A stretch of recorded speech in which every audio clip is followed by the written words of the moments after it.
Prior to this day, there was a whole lot of speculation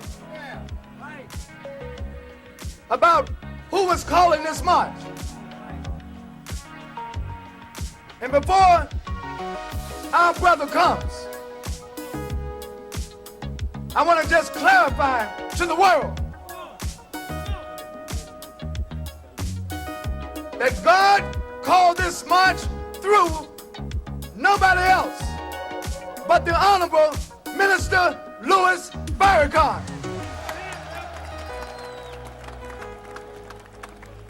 There has been an attempt to separate the message and the magnitude of this march from the messenger. We are not going to let that happen. This is a march for and by black men, supported by black women, supported by black youth, black students, the black community, black church, black mosques, black fraternities. I want to thank the Panhellenic Council, and particularly the Phi Beta Sigma fraternity, for giving us their national headquarters for the national headquarters of the Million Man March. When you see 1 million men standing, and in fact now we're told we have almost 2 million standing, that just didn't happen. It took a lot of people organizing, a lot of people working together to make this happen. And this is not just a one-day event. And now, in spite of all that division, in spite of all that divisiveness, we responded to a call. And look at what is present here today. We have here those brothers with means and those who have no means, those who are light and those who are dark, those who are educated, those who are uneducated, those who are business people, those who don't know anything about business, those who are young, those who are old, those who are scientific, those who know nothing of science, those who are religious and those who are irreligious, those who are Christian, those who are Muslim, those who are Baptist, those who are Methodist, those who are Episcopalian, those of traditional African religion. We got them all here today. We are forced by the magnitude of what we see here today, that whenever you return to your cities and you see a black man, a black woman, don't ask him what is your social, political, or religious affiliation, or what is your status. Know that he is your brother. And if it needs help, you are obligated to help your brother because he is your brother.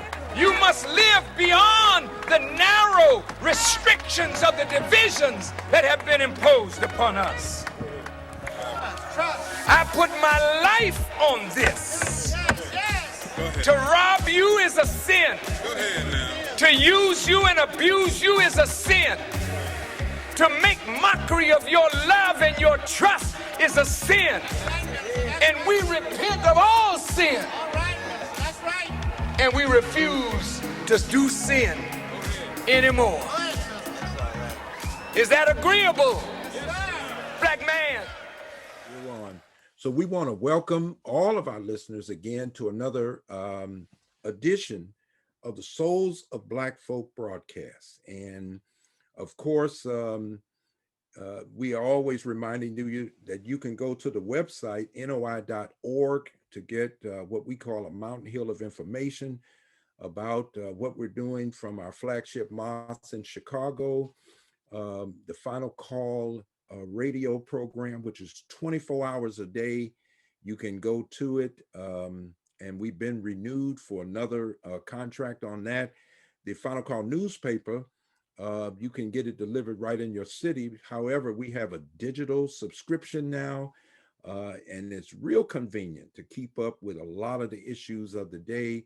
And so many people ask us about Minister Louis Farrakhan and how he's doing.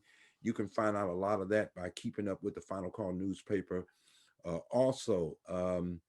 And we can let you know about the Final Call bookstore and all the products that you can get. Well, on this edition, we have titled this The National Agenda. And I'm not sure how many people, I'm on social media a lot, really remember the national agenda. And we have a very special guest today. I can remember years ago, I was still living in Chicago, reading about the Wilmington 10. And it was a big controversial situation coming out of North Carolina. And I saw this brother's face. Um, Years later, he became the president, CEO of the oldest civil rights organization in the country, the NAACP. But ultimately, from that position of the NAACP, he began to work with the Honorable Minister Louis Farrakhan, and he became the national director of one of the largest mobilizations of our people in this country. We haven't seen anything like that on a massive scale, and it certainly exceeded the large rallies of Mr. Marcus Garvey, the Million Man March. From that, the Poor People's Political Convention, the setup of NALS, which was the National African American Leadership Summit, and now the National Newspapers Association. And so we want to welcome to the Souls of Black Folk broadcast none other than our own Dr. Benjamin Chavis. Welcome to the program. Good morning, Brother Rodney, and good morning, Brother Michael. And on behalf of the Black Press of America, because one of our major newspapers is right there in Philadelphia, the Philadelphia Tribune. Yes, sir. Mr. Bob Bogle is the publisher. We Mm. have 230 African American owned newspapers, including the Final Call, members of the NNPA, and we're very pleased. This is my 8th year with the NNPA, and we're making progress. Even during COVID, our newspapers are still publishing, both print as well as digital. We reach somewhere over 30 million people a week just in print, and now with the digital space. So we're very pleased. In fact, I'm speaking to you this morning from Phoenix, Arizona, where our newspaper in Phoenix, the Arizona Informant, led by publisher Clovis Campbell, he sponsors an annual African American, what is it called, the Arizona Black Rodeo. So I was the Grand Marshal this weekend for the Arizona Black Rodeo sponsor. Wow. Yeah, That's so something. the Black press has a lot of diversity, and I'm Yes, glad sir. you mentioned the Million Man March, because I always tell people, long live the spirit of the Of the Million Man Million Man March. March. That's what I remember. And but Ben, and I heard the minister say um, more than once that an episode like that in our chapters in American history, we're only going to get to do that once. He said, That's correct. the way God blessed us, we won't be able to go back and necessarily repeat what we did that day, October the 16th, 1995. But so since no one is going to go duplicate what God blessed you all to do, can you walk us through how did we get to that big moment in Washington, D.C.? Well, thank you. It was a historic event. It still is a historic event. Mm-hmm. I think that a lot of things happened after the Million Man March in 1995, but it Mm-hmm. was because of the Million Man March. And one of the young people out in the audience in 1995 was, at that time, State Senator Barack Obama. This is That's right. before he was there with his pastor, Jeremiah Wright, Trinity Church from Chicago. And Mm-hmm. he later became president of the United States in 2008. And He you sure remember did. the national agenda that we published went up to 2008. He sure People did. want to know, why were we forecasting that far ahead? And that's because uh, political empowerment doesn't happen overnight. Economic empowerment doesn't happen overnight. It's a process. It's a period of time to engage our Mm-hmm. communities. We used to say that if you want to develop communities, you first got to develop self. Mm-hmm. Self-development is the key to community development, and certainly that takes time. And I think Mm-hmm. the pivotal moment, to answer your question, prior to 1995, Brother Rodney and Brother Michael, you recall, the Centers for Disease Control, the CDC, had declared young Black males as an endangered species. And that was Mm-hmm. because of all of the fratricide. We were killing one another. Yeah. Record numbers all over the country. It was a national problem, and hardly no one was dealing with it. So Mm. the Honorable Mr. Farrakhan, almost 18 months before the Million Man March, was having these tours of Black men in major cities to That's address right. how we're going to stop killing one another. And out of that, in fact, it was at one of those major rallies that the minister first uttered the term Million Man March, bringing a Yeah, million to Washington. he And of sure course, did. at the time, I was uh, president and CEO of the NAACP Yes, sir. in Baltimore. And when I heard, the minister make this call, I said, man, that's something that we all need to support. And of Hmm. course, by 1995, I was at the helm of the NAACP for 2 years, 93 and 94. So the very next year is when the minister called for the march. And I think it was in the early spring of 1995, the minister asked me to be the national director of That's the right. march. And I want to tell you that a lot of my colleagues in the civil rights movement were saying, man, that's not going to happen. You're going to ruin your reputation working with the minister. Y'all got it wrong. I said, look, this is a lifetime opportunity. Was it a lot of hard work? Yeah, it was a lot of hard work. But look, the benefit of your work, I mean, networking. Yeah, We established something called local organizing committees, LOCs. that's right. And Yes. I remember Philadelphia had one of the largest LOCs in the country. Oh, We yes, sir. had so many buses coming out of Philadelphia for the meeting. The bus companies ran out of buses. Yeah, we ran out. Yeah, Man, I yeah. tell you. So It, it was a great learning because what we learned, Brother Rodney and Brother Michael, was that we have a greater capacity than sometimes we even give ourselves credit for in mhm. terms of mobilizing and organizing. And by establishing those LOCs in all the major cities, we learned that we have a lot of common interests, even though some of us are Muslims, some of us were Christians, some of us were Mhm. traditional African religion, some of us were nationalists, some of us were socialists, some of us was integrationists, some of us were didn't believe in integration. Mhm.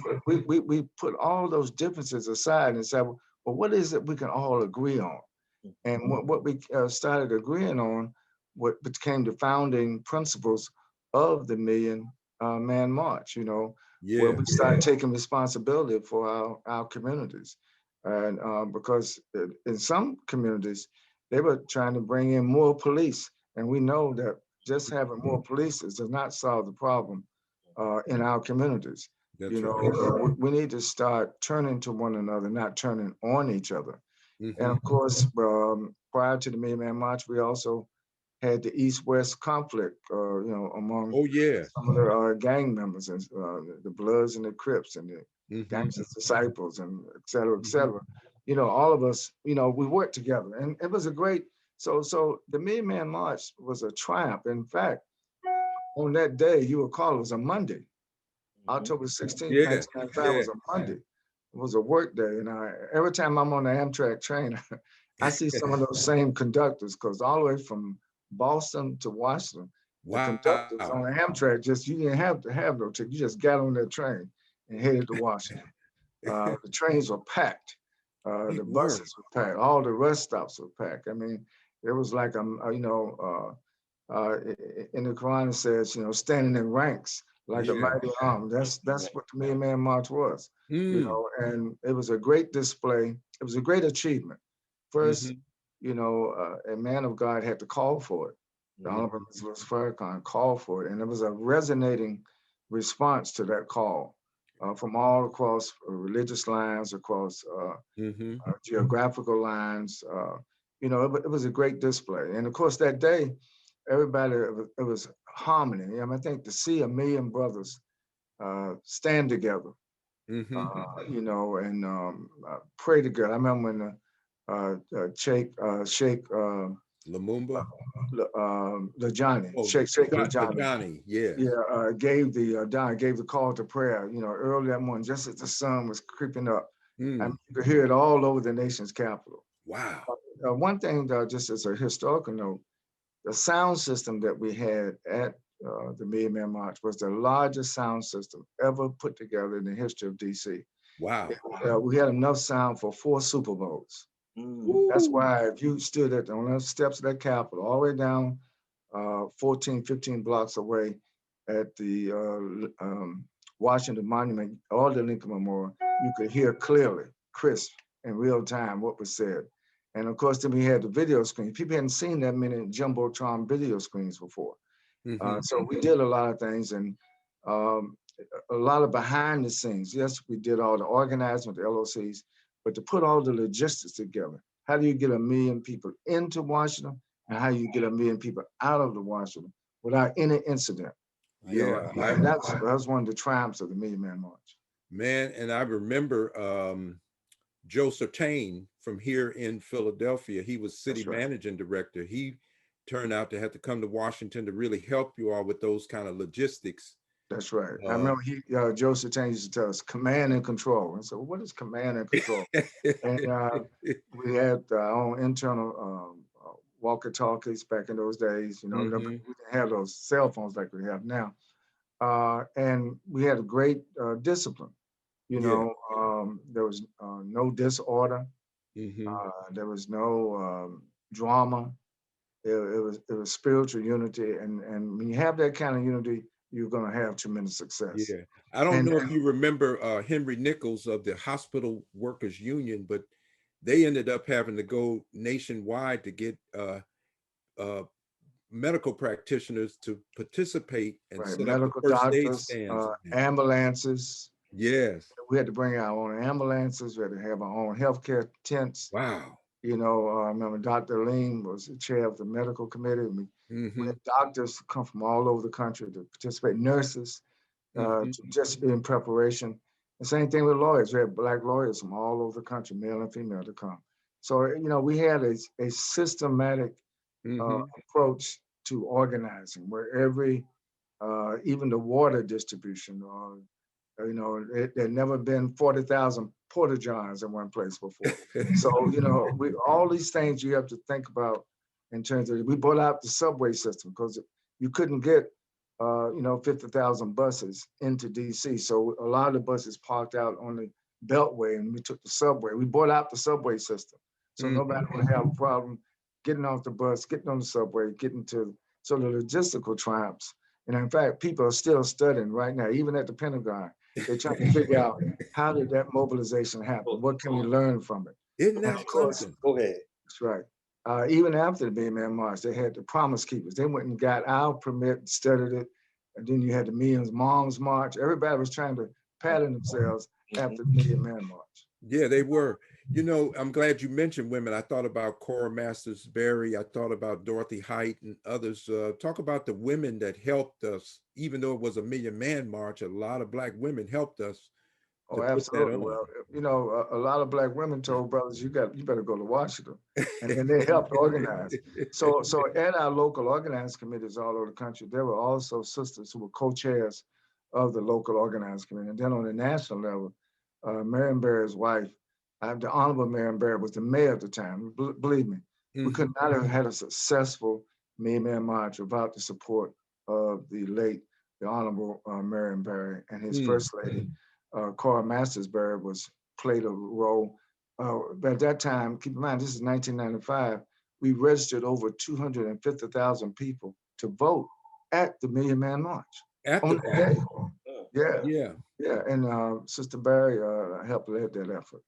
And I remember immediately after the march, because people are always talking about follow-up, but 1.7 million young people around the country registered to vote. That's right.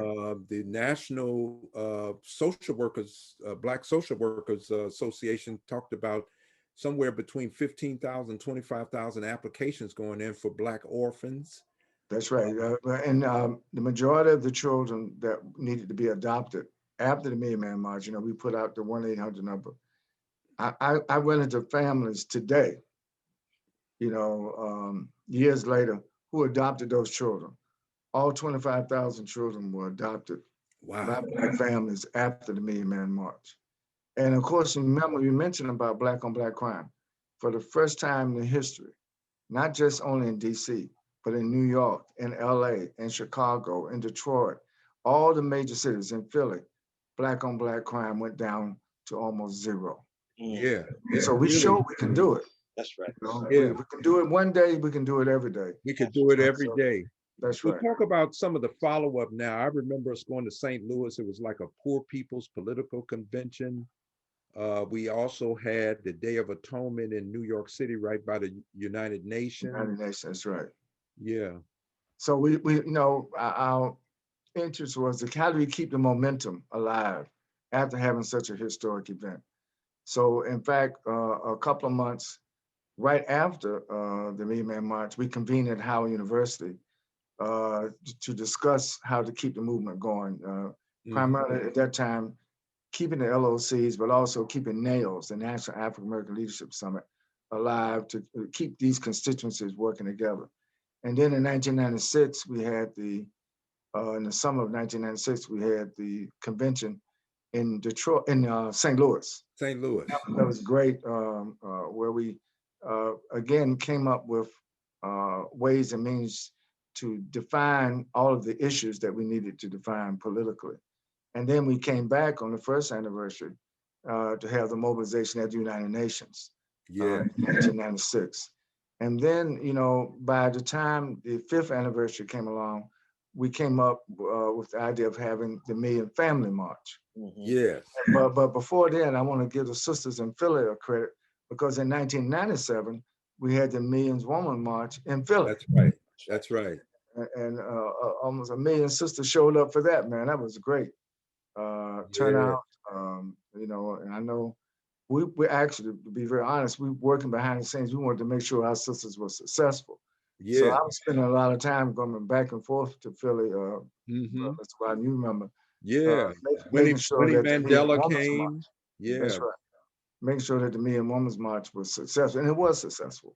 So you Hmm. know, each year leading up to the Million Family March, we had activities to keeping that momentum coming. Then, but the Million Family March was successful, and then of course we've done other marches. But I think what the Honorable Minister Farrakhan said uh, turned out to be prophetic. There was only 1 million man march.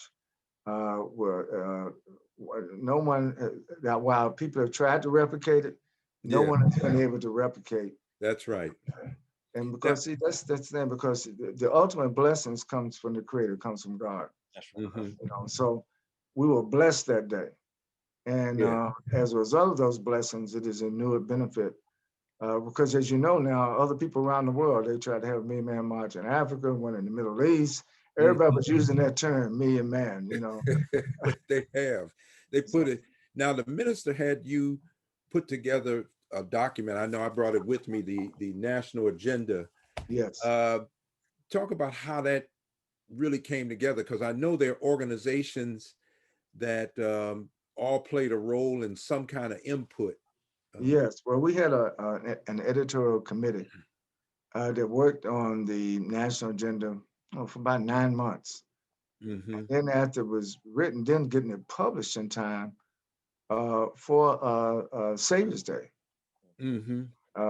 because it was first presented at Savior's Day, and then also at the Million Family March. It was the document that we used to mobilize to get the Million Family March done. So you know, but it was 1998 through 2008, I believe, is when we first Right. came out with it, right? And it was at Savior's Day in 1998 that was first presented. Because in 1997, the minister said, "I need an agenda. We need an agenda," and so we took on the assignment to make sure that that happened. And that was a great time. And as you know, Yeah. some of the items that we projected in 1998 came true in 10 years. Hmm. In 2008, Barack Obama was elected the first Black president of the United States. Yes. Yes. So people don't understand there's a logical sequence of events that led to that historic election, and then other things that happened. You know, in the ensuing years, I think that the impact of having an agenda like that that gave us a sense of focus locally, regionally, statewide, as well as national and even international. Yes. Then the Mm-hmm. minister took his worldwide tour also after the Million Man March, where he began to Mm-hmm. get people around the world to have solidarity with what took place in 1995. Yeah, I think that was such a misunderstood thing. Do you think, I mean, obviously, homicides were down and everything, but now there's been a recent spike in homicides in the major cities of America. And there's more talk of poverty, even gentrification. And when I became president of the Philadelphia branch of the NAACP, Yes, I used the National Agenda book as my roadmap. And I began to see in careful review, we had talked about all these things that folks are, that are highlighting the news today, the hot button issues, they're all in the national agenda. exactly, exactly. The national agenda was very thorough. It covered all of the issues, Mm-hmm. but it also gave us a roadmap of how to address these issues. Now, bringing it forward to today, Brother Minister Rodney, Mm-hmm. um, I still think we should learn from that because the organizing, if somehow we could reactivate our LOCs, Mm-hmm. that would make a big difference. Because no one single organization can do it all. We need more organizational unity among all of our organizations, Mm-hmm. all of our fraternities, sororities, all our national organizations. We got Yeah. organizations. Our problem is disunity. We don't work together like we should. You Yeah. know, sometimes when there's a crisis like what happened to George Floyd in Mm-hmm. Minneapolis, then the rise of the Black Lives Matter movement, which certainly the Black press supports. But the thing is, you begin to see how fractured we are. It's interesting, Mm-hmm. Mr. Rodney. While on the one hand we've made this progress, but on the other hand, the fundamentals of unity, the fundamentals of working together, that's something we have to just constantly to work on. Unfortunately, it does not pass on from generation to generation. You mentioned Marcus Garvey. You mentioned W.B. Du Bois. You mentioned Mm-hmm. the most honorable Elijah Muhammad. All of the prior movements, you know, lay a foundation. In my view, each generation should benefit from the legacy of the prior generation. We shouldn't have to go back and reinvent the wheel all the time. We Yeah. have to learn. We have to learn from that wheel. We have to learn from that progress. We have to learn from. To me, the importance of our history is to learn from it, not necessarily to repeat it. Yeah. We have to, and of course, as you know, right now in 2021, in Pennsylvania and most of the states, they're debating now about school curriculum. If you really want to teach school children the truth about slavery, of course you do. And Yeah. then that's one of the reasons why we got the race problem in America, because everybody's in denial that systemic racism exists, in denial that Mm-hmm. systemic economic exploitation still exists. You mentioned Yeah. gentrification, and nobody wants to stay poor, nobody wants to stay hungry, nobody wants to always be outcrying. We need to be moving forward and getting more traction. So I think there's still a lot to be learned from the days of the Million Man March, a lot to be learned from the national agenda as we move forward in 2021, 2022, 23, and 2024. You see what happens. Sometimes there are peaks and sometimes there's valleys. Yeah. And, everything is, yes, who's in the White House is important, but who's in our houses is even more important. Yes. And Yeah. how we organize. The triumph of the Million Man March was one of the most successful grassroots organizing campaigns and mobilization in the history of humankind. Yes. Yes. Yeah. Because if I read the USA Today right, the marshal who's pretty much over demonstrations, he saw that as one of the most organized, peaceful demonstrations in the history of protests in Washington, D.C. That's correct. That's right. Yeah. Absolutely. And Like I say, so, I have friends in the military. They tell me the people at the Pentagon were actually studying. They were trying to figure out how, because when you move troops, there's always fatalities. mm-hmm. When they have mobilization, even sometimes when mobilize the National Guard when there's urban situations. There's Hmm. fatalities just in the mobilization. Yes, yes. So we were very successful, and again, it's a great model that we can learn from even today. Yeah.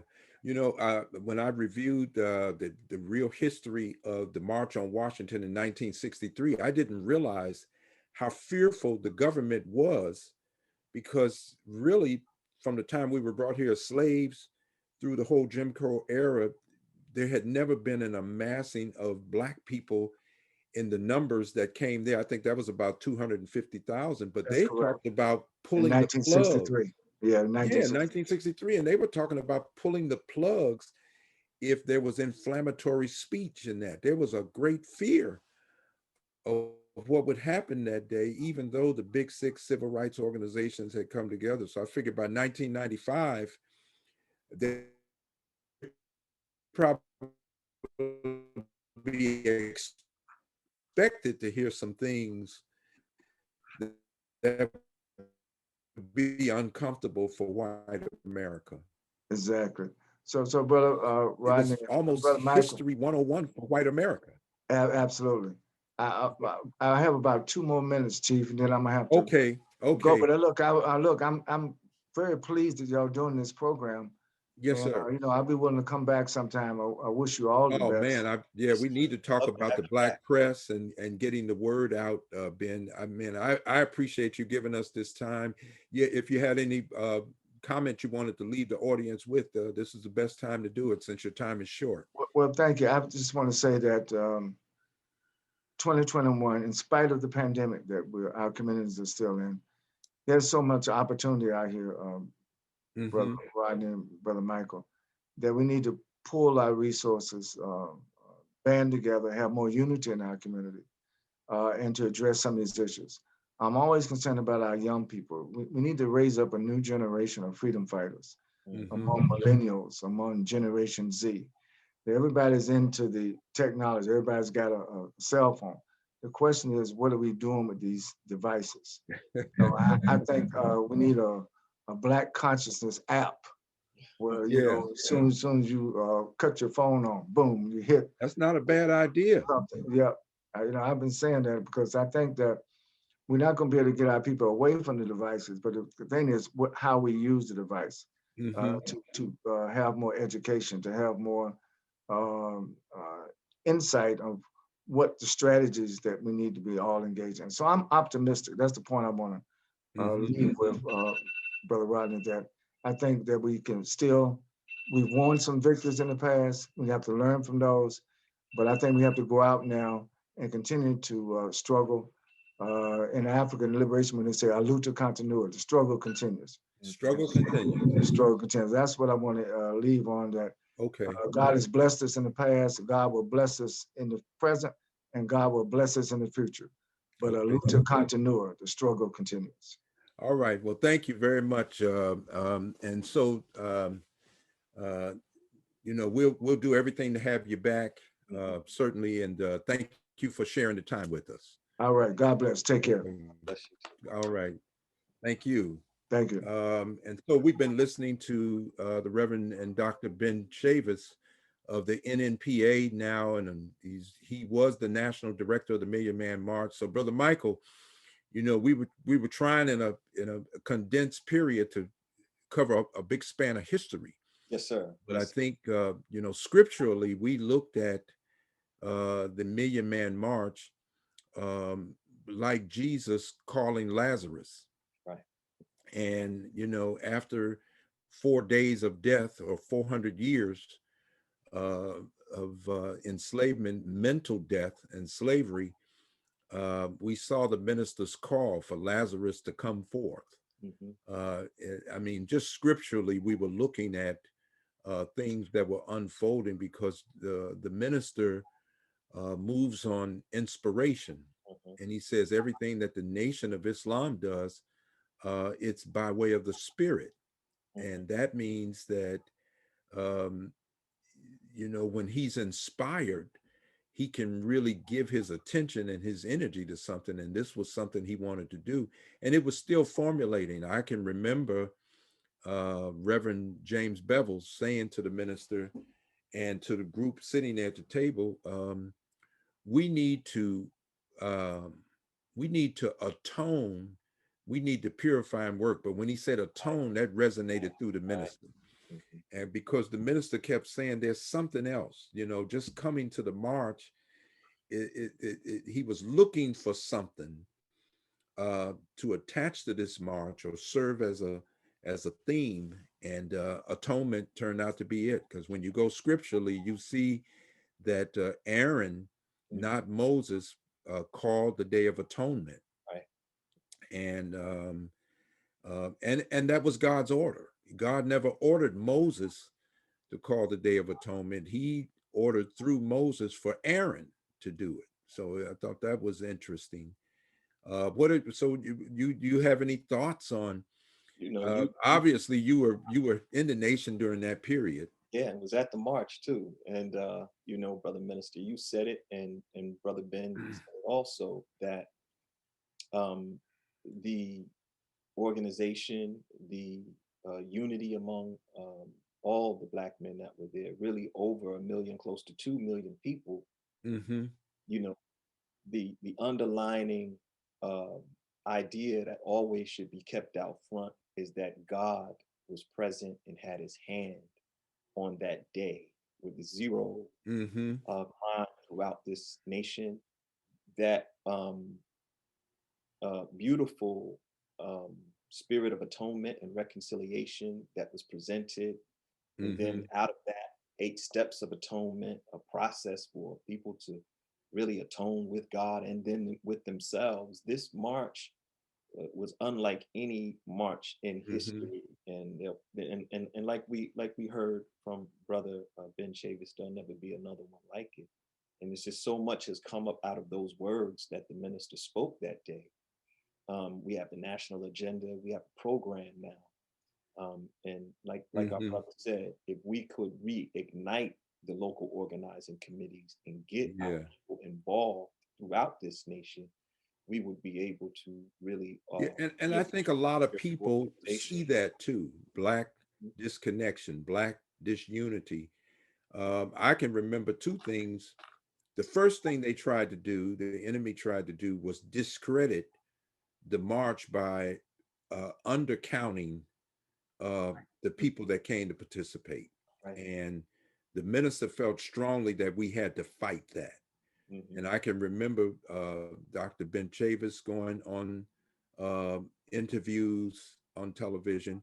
I can remember the minister's son-in-law, Brother Leonard Farrakhan Muhammad, going on, and even our own regional minister of the East Coast at that time, Minister Don Muhammad, was on television disputing their claims to undercount the number of people that came out and participated. And one of the things that subway turnstile showed is that on an average Monday, or average weekday, about 202,000 people ride that metropolitan subway Hmm. train in Washington, D.C. On Monday, October the 16th, 847,000 people rode that train, because that turnstile gives you an accurate count.